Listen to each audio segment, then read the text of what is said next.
Pemerintah Kota Palembang kian konsisten dalam melaksanakan program Safari Subuh demi mewujudkan Palembang Emas Darussalam 2023, di mana kali ini Wali Kota Palembang Harnojoyo bersama dengan jajaran pejabat teknis di pemerintahan Kota Palembang menggelar Safari Subuh di Masjid An-Nur, Perumahan Geria Interbis Kelurahan Talang Kelapa, Kecamatan Alang-Alang Lebar.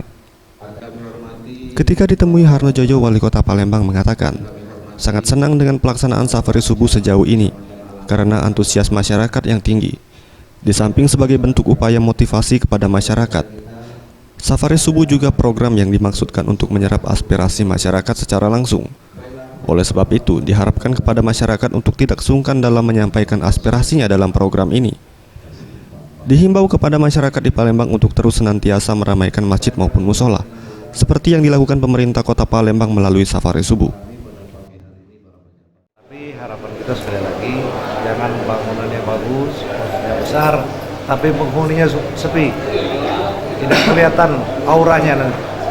Jadi yang penting bangunannya bagus harus, ramai yang penting, makmur. Dalam kesempatan ini juga pemerintah Kota Palembang secara langsung menyerahkan sejumlah dana bantuan kepada pengurus masjid yang diharapkan dapat dipergunakan dalam renovasi maupun pembangunan masjid. Tim Liputan Sriwijaya TV.